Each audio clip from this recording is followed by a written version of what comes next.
Hello, this is Lydia Scott. How are you doing today? Hope you're doing well. There's a topic I want to bring up about, and I have a list here. It's about relationships and talking about how to be in relationship with someone that has habits, for instance, that are detrimental to you or your lifestyle or your goals in life, that are not healthy for you. For instance, this is a common scenario. One person in a relationship stops smoking, and the other one is still smoking, for instance, in the house, or it's triggering, or it may be triggering the non-smoking partner to want to start smoking again. And that was actually the situation in my relationship. At one point I had stopped smoking because it was really getting really unhealthy for me. I had chest pains from it and burning sensation in my lungs. I mean, I was really I turned into a chain smoker after I had started again after 4 years. So it was really dangerous for me. But my twin flame partner was not at the same place. It wasn't affecting him in the same way. So what do you do in a situation like that? We had gone through, discussion of boundaries about smoking outside, which was not a problem, and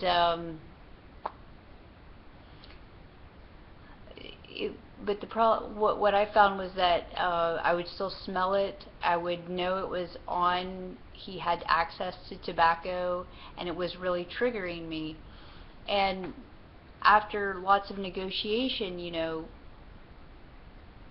and learning about healthy boundaries, I realized for me it was not healthy for me. I had to make the choice for me to be in a healthier environment. And so I actually moved out at that point. I can't remember if he moved out or I moved out, but one of us moved out. I think we actually traded at one point. One came back to our house, and then the other one went back to the little apartment. And it was actually kind of fun for us. It was a change for us. We could do it at that time, and a way was made that I didn't have to be exposed to the smoke. And I chose to find that way, So I had made the decision that there would be a way for this to be resolved, and to stay in the relationship, but still to protect my own boundaries and my own health and the things that I'm responsible for. I'm responsible for this body and the health of this being, me, primarily. I can't do anything directly with anybody else. I can't control them. I'm powerless over other people in a direct, controlling manner. You can ask to see things a certain way. I can ask to see things a certain way, a different way, to have a different perspective.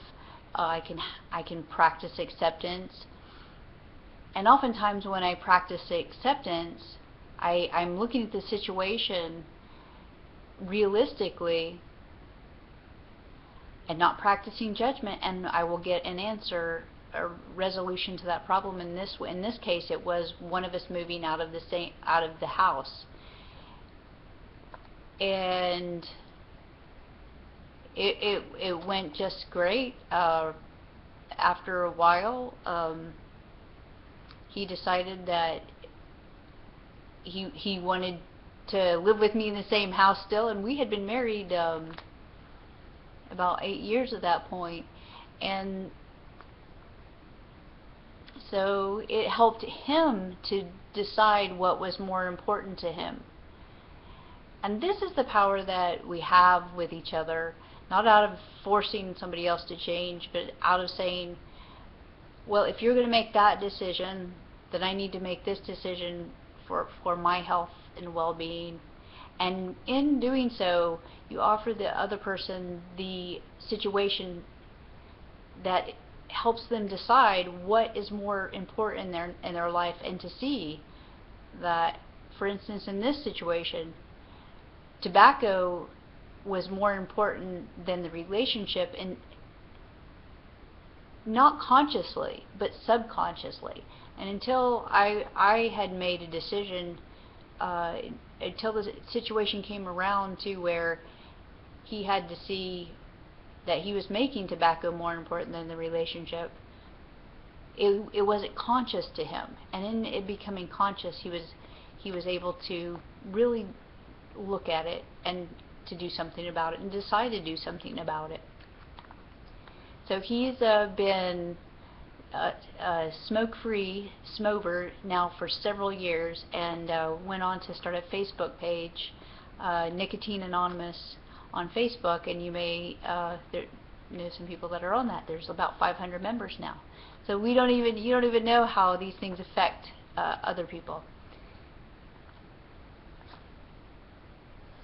The lesson here is in getting along with others, deciding what you need to do that is best for you and healthiest for you, and in doing so, you help others to decide what's important to them too, and what is the best for them.